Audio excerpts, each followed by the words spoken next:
I'm going to try to talk a little bit about the subjects that I'm thinking about as far as the work is concerned.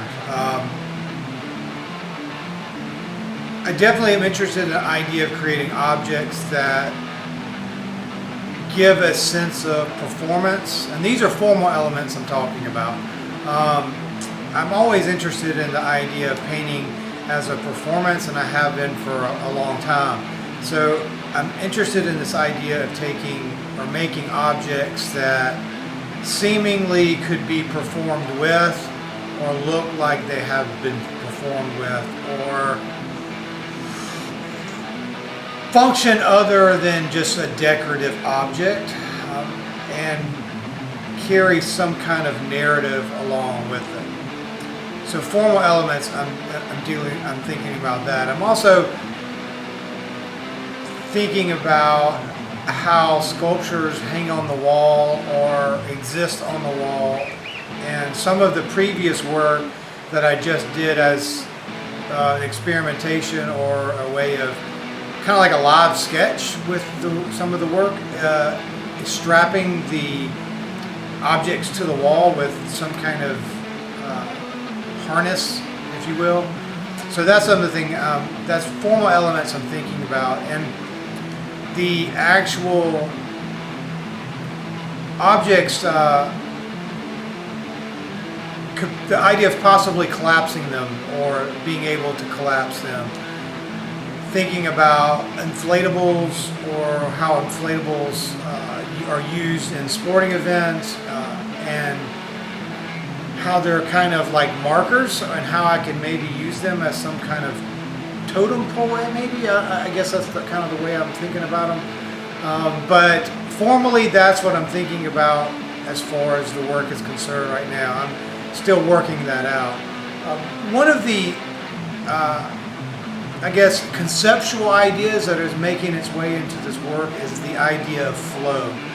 And for those of you that aren't familiar with flow, think about it in terms of sports, or maybe even music, more specifically sports, and this idea of being in the zone, or you're in this mental and physical state where the two marry together, and you're in this space that you can really kind of do no wrong, feel no pain, go faster and further, stronger, what have you. And what happens and what causes that, and how in the moment that it's fleeting, that as soon as you realize it's happening, it's gone. So I'm doing a lot of research on that idea, and what I'm realizing is that this idea of flow also happens, obviously in music, and we'll talk about that later, but in art making, and these stages of flow and how they can be manifested if practiced correctly, and what does it mean to be in flow in the studio. And that also ties into the objects themselves. It's like when you're in the studio and things are going so well, but also it's kind of this structure of narrative maybe that I want to use, this idea of preparation, resistance, relaxation, flow, anxiety. Those things are connected in some kind of cycle, and then it's also related to, specifically scientifically, to the chemicals in your brain as you're in this state of flow, and how you can, or you are producing a certain amount of these chemicals over a specific set of time, and then how it can manifest itself in some kind of creative physical act. The book I'm reading, Flow, by Mi Ching Hai, I think that's how you say the doctor's name, explains it as optimal experience. And that's something I try to create both for myself in the studio, but also at the same time I'm trying to create that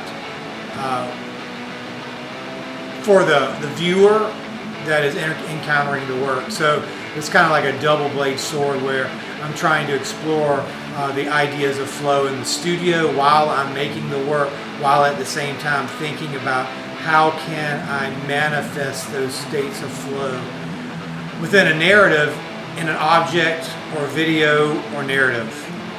So that is what I'm trying to do. I'll hopefully, after saying this out loud, be able to write about it better and explain it more in future episodes.